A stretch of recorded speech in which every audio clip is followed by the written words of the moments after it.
శర్వానంద్ కొత్త తెలుగు సంక్రాంతి సినిమా నారి నారి నడుమ మురారి రిలీజ్ అయి నిన్న శనివారంతో 3 రోజులు కంప్లీట్ అయింది.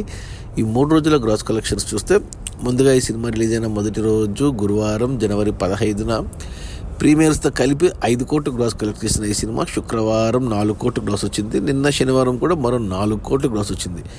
టోటల్గా 3 రోజుల్లో నారి నారి నడుమ మురారి సినిమా 13 కోట్లు గ్రాస్ అయితే కలెక్ట్ చేసింది. ఏరియా వైజ్ చూసుకుంటే తెలంగాణలో 4 కోట్లు గ్రాస్ కలెక్ట్ చేస్తే ఆంధ్రప్రదేశ్ నుంచి 5 కోట్ల గ్రాస్ వచ్చింది. అలా తెలుగు రాష్ట్రాల్లో 3 రోజుల్లో శర్వానంద్ సినిమా 13 కోట్ల గ్రాస్ కలెక్ట్ చేసింది. 9 కోట్ల గ్రాస్ కలెక్ట్ చేస్తే తెలుగు రాష్ట్రాల్లో కర్ణాటక నుంచి 1 కోటి, ఇంకా ఓవర్సీస్ మేజర్గా నార్త్ అమెరికా నుంచి 3 కోట్లు, టోటల్గా 13 కోట్ల గ్రాస్ అయితే కలెక్ట్ చేసింది. ఇక ఈ 13 కోట్ల గ్రాస్లో థియేటర్ల రెంట్లు, గవర్నమెంట్ ట్యాక్స్లు, ఖర్చులన్నీ పోను డిస్ట్రిబ్యూటర్ షేర్ వచ్చేసి 7 కోట్లు ఉంది. ఈ సినిమా బడ్జెట్ 20 కోట్లు అయితే 10 కోట్లకు డిస్ట్రిబ్యూటర్లకు అమ్మారు. అందులో 7 కోట్లు వెనక్కి వచ్చేసాయి మొదటి 3 రోజుల్లోనే.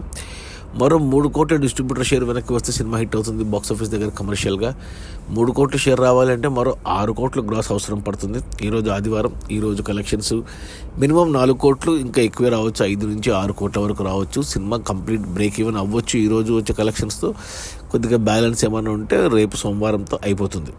సో సినిమా క్లీన్ హిట్ అయిపోతుంది. ఇక రెండవ వారంలో వచ్చే, అంటే నెక్స్ట్ వీక్ వచ్చేవన్నీ లాభాలే. సినిమా హిట్ నుంచి సూపర్ హిట్ కూడా అవుతుంది ఖచ్చితంగా. అది మన శర్వానంద్ కొత్త సంక్రాంతి సినిమా నారి నారి నడుమ మురారి రిలీజ్ అయిన 3 రోజుల్లో 13 కోట్ల గ్రాసు.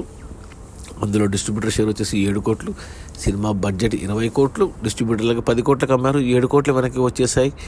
ఇంకా 3 కోట్ల షేర్ రావాలంటే మరో 6 కోట్ల గ్రాస్ రావాలి. ఈజీగా వచ్చేస్తే సినిమా ఖచ్చితంగా కమర్షియల్గా హిట్ అవుతుంది. Okay, bye.